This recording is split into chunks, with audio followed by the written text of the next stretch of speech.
Right here? Yeah. Hi, next. Too close? Too far? Ủa với Lệ Chi gì thôi. Lệ Chi gì thôi, đến sĩวันที่20.ไอ้ถึงจะต้องเดินทางยี่สิบต่อยาวดีอ่ะทุกคนจะไม่มือต่อยเว้ยแค่โอ้ก็หวานน้องแฮปปี้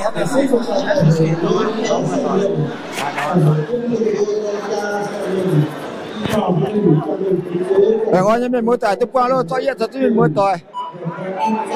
ยินห้อยยินห้อยพวกกว้างสวยเพื่ออาจารย์ต่อยกว้างสวยอาจารย์ต่อยตาหิวยังตาหิวตาหิวตาหิวยิ่งหน่อย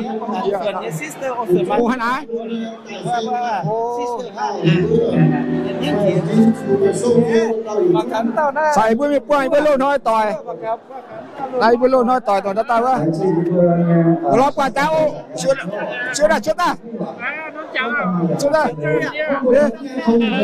กูเย็นหรอแม่เดี๋ยวกูเย็นหรอแม่โอ้เข้าหาว่า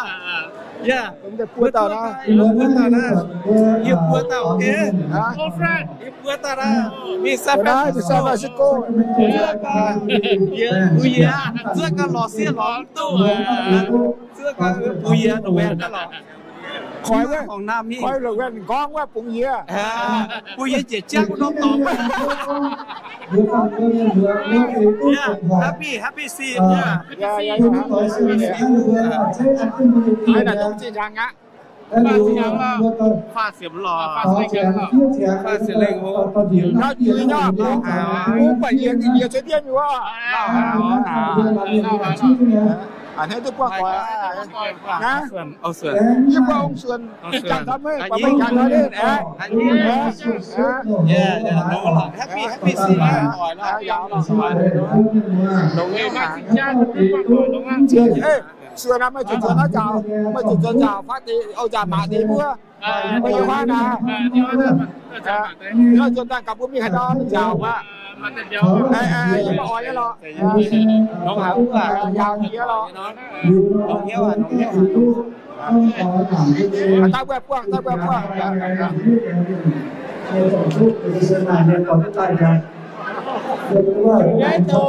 อีบัวจ่าต่อยเลยถึงมีฟ้าสัญญาณกันเลยต่อยจะกว้างสุดนี่ว่าทุกเราหายทุกกว้างต่อยเมื่อตอนนี้ก็ไม่หมั่งกันเนาะmua tỏi ở mua nha mà mua tỏi mà chúng ta là sẽ chơi có bà vui nhá vừa phá tàng quần quân nhà mùa năm sổ sơn vừa ăn thô ra chúng đi để phá cái gì này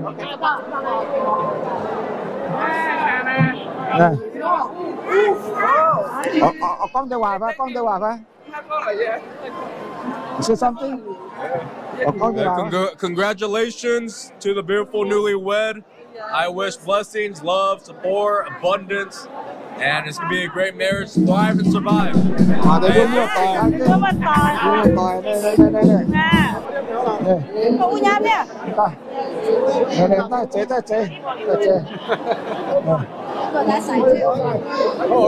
Okay ha, family okay ha. Okay ha. Okay. Miền ta tóm ta nhận hàng thì mua ta thảo quan miền tại đó nhận hàng đó chú thấy chắc có mấy mà đó nhiều nhoi hít đó đó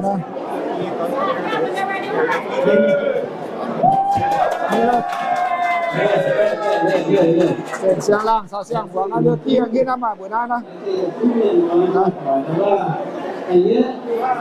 ta dạy cái gì chả mà ta nó chả mà con đâu à phải chả mà con đâu à right here? Yeah. Hi, next. Too close? Too far? Ủa với Lệ Chi gì thôi. Lệ Chi gì thôi, đến sĩวันที่20.ไอ้ถึงจะต้องเดินทางยี่สิบต่อยาวดีอันให้ก็อย่าจุ้งยันมัวต่อยยังโกยังป้านยังมัวต่อยยังท้ายโกหนึ่งเหยียดได้หรือว่าหูเย็นตาตอนcon cha nhân hồi như lẹn gì này bữa sáng đi lồng nhau chia bật tạt tá mưa tỏi chúng ta hưởng gì chứ kế lồng nhau à ồ điều đúng không คุณแม่เบื่ออย่าจุ้งตายกูตายมาแปลงอ้อนเพิ่นอย่ามาแปลงอ้อนตายเท้ายาวเป็นเท้าอ้อมคุณกูกวางผืนแต่เท้าต้องมาเป็นอยู่แปลงอ้อนโอ้ยแรงคุณก็ตาโหดต้อนโอ้เนาะเกิดได้แรงซี่โอนถ้าสิจะมาโอแต่ขอโทษแรงซี่ถ้าสิจะมาแรงซี่ไม่พูดช่วยไม่มัวต่อยกวางเชียวแต่ชาวนี่บ่โหนไว้ตีต่อช่างเมียนไม่พูดตายเมียนแต่ต้องแปลงอ้อนใส่หน้าเจียงกันนะอ่อนเมียนตายจะเมียนตายเจียงอยู่นั้นเลยสู้จะต้องไปหาเพื่อป้องกันเพื่อตอนยันจะเจียวที่หวังได้ยังว่าเชียงเจียวเพื่อเยี่ยมหัวเชียงลินนะเยี่ยมหัวลินนิดเดียวเต้าแก่เห็ดเชียงลินยิ่งลินแต่ว่าจะเป็นต้มหนาวเนี่ยเชียงเจียวเนี่ยน้ำก็เยอะ all the time เนี่ย always ทำเยอะเนี่ยทำเชียงเจียวลงแต่ว่าเบื่อเนี่ยกว่าฟุ้นปังกี้เนี่ยเบื่อแต่ว่าต้องจานยังเสียยังน้อยแรงที่ทิ้งทุ่งคุณเนี่ยเบื่อกับเชียนกับเจ้าวนกับเชียนน่ะช้าแต่ว่าอีว่างสตาเป็นอย่างเต้านะตำหนาวน้ำไม้ชั่วคู่หยุ่งเจ้หรอวายฮะว่าวายกันน้ำไม่เบื่อกว่าฟุ้นกว่าฟ้าเนี่ยโอเคแต่ว่าบ่าเท่าที่ทุ่งเพ่งไม่เบื่อกับเชียนพวกคุณสอนเชียนอย่าตู้สอนอย่าเสี่ยวลานห้ำลานคอเรียนลานฮอกกี้ลานแต่ว่าเยี่ยมให้ก้อนยูซ้ำป่ะแฮปปี้โทษอย่าสู้เนี่ยมันใช้เพี้ยเยี่ยมเจ้าโอเคแต่ว่าโหนี่เพื่อลงเที่ยวหาของหวานดังยิ่งลิ้นนั่นนี่ต้มหนาวซอยยี่ถอยจุ่มเป็นมือต่อยโอทุกปองจุ่มเป็นมือต่อยเว้ยยี่แค่โอ้ก็หวานนี่นะพี่ไม่เรียแล้วต่อแค่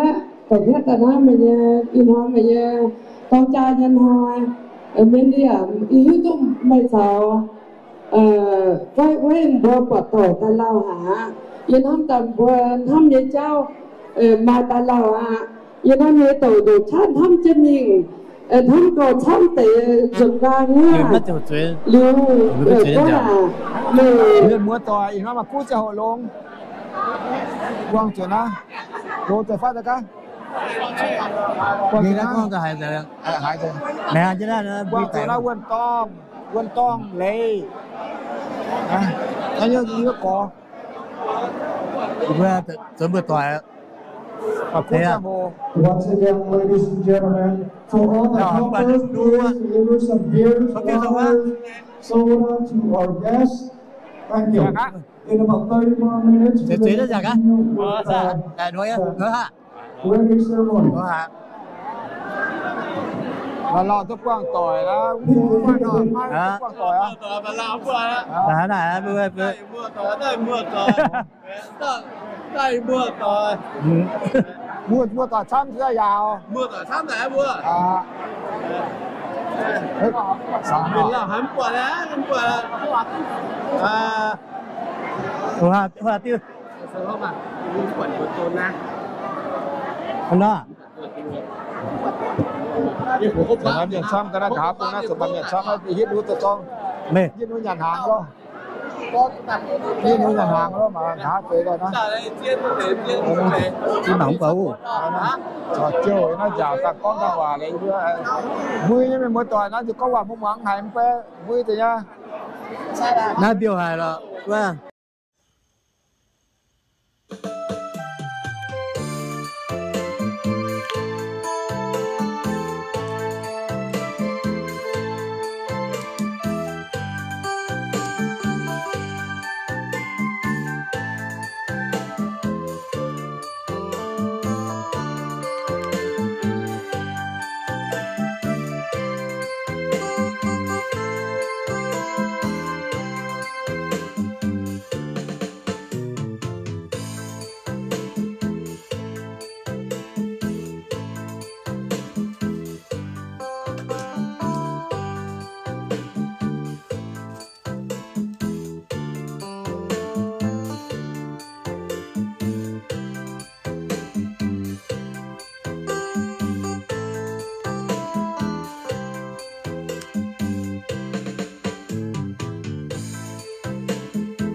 Can I get some immediate family members of the bride and the groom in the back, please, for pictures? มีนายเดียวกองตามฝังกับเจ้าโมตัวอังเบอร์เหตุเพื่อว่าเรียนรู้ว่าอังฟังเมื่อตัวลาอังฟังนะ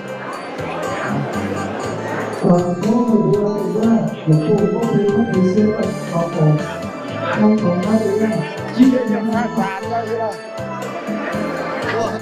ผมดูไม่ลงเรือไม่ช้าก็ไม่ยาวเพราะดูใครนอนไป来住。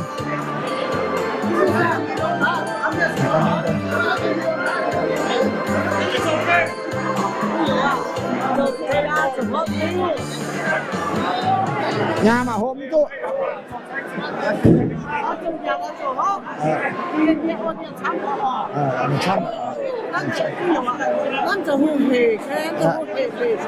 chiến nô na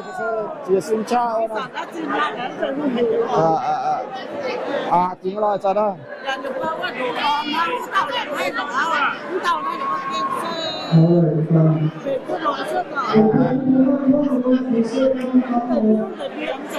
ô chơi người